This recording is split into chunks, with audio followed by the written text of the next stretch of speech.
Hey there, welcome to Jackie Talks Horror. I'm Jackie, and today I'm diving into an upcoming horror film I'm really excited about, The Black Phone 2. It featured in my September-October preview video a month ago, and since then, both a poster and a trailer have dropped that show a new setting and promise a chilling change of tone for the sequel. And just a quick heads up, there'll be spoilers for the 2021 original, and I will be using images and trailers from The Black Phone and The Black Phone 2 in this video, and there'll be links to any trailers and articles I use in the description below. But first, let's just have a quick recap on the original. So The Black Phone landed in cinemas with a lot of hype in 2021, and I thought it was really good, although maybe a little overhyped. It had a genuinely unsettling tone and a creepy occult edge with Gwen's psychic dreams and Finn receiving phone calls from past victims on a disconnected phone, and I found it pretty scary. There were excellent performances from Mason Thames, Madeline McGraw and Ethan Hawke, with Hawke giving us a chilling new horror villain.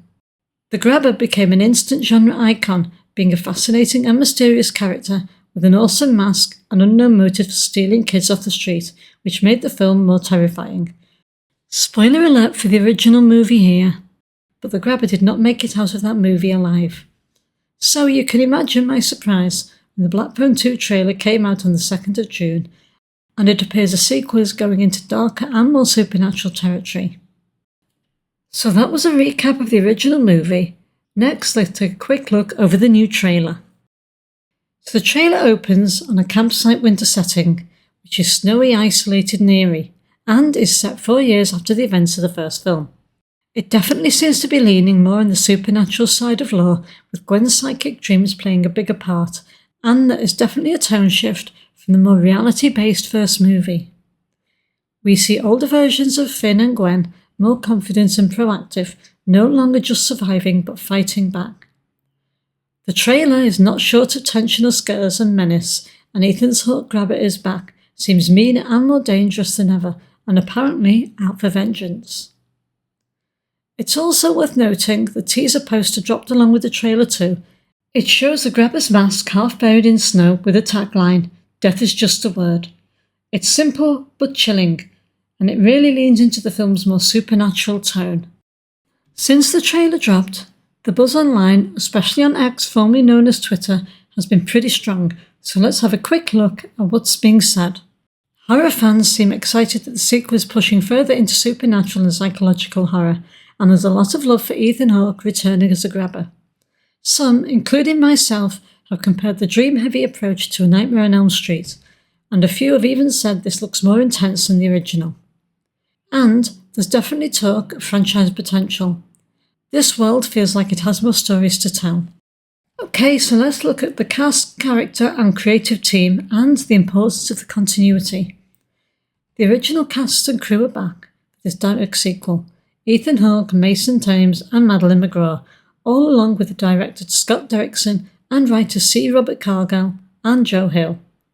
Seeing Megan 2.0 come out recently, no I haven't watched it yet, reminded me that Madeline McGraw has a Scream Queen sister, Violet, who plays Katie in those films. Those two are definitely becoming horror royalty and are both seriously talented actresses with a lot of love for the genre. The score is done by up-and-coming composer Atticus Derrickson, who happens to be the son of the director Scott. I hope it matches up to Mark Corvin's score for the first film. It contributed so much to that film's eerie atmosphere. Scott Derrickson has made some interesting comments in an interview with Concrete Playground. He calls this a more coming age of horror and emotionally charged, and he said he wouldn't have considered doing a sequel of any kind if it didn't include those characters coming back from the first movie, and delayed the sequel until Thames and McGraw would be about the right age to make the movie he wanted to make. Okay, so just some personal thoughts. Since I heard it was going to lean into dream sequences, I have been hoping that the film really leans in. I adore Nightmare on Elm Street and really miss having a horror villain who goes after people in their dreams, and I miss the creativity the dream world brings to horror. While we wait for them to figure out what to do with that franchise, and let's be honest, no one else can play Freddy Krueger the way Robert Englund does, this may just be the perfect stand-in. A different villain, but with the same Dreamstalker energy, and I'm so here for it.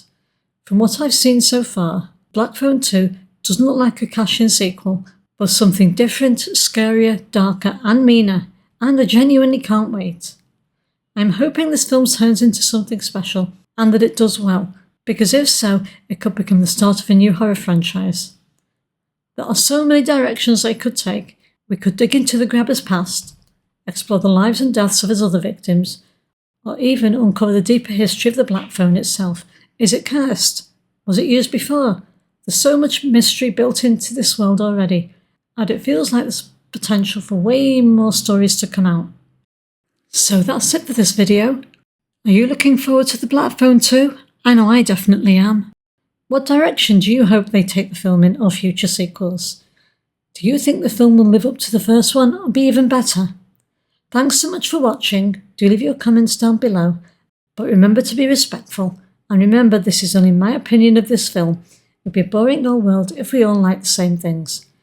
Don't forget to hit like and subscribe and click that bell so you don't miss what's coming next on this channel. This is Jackie signing off. Take care and see you next time.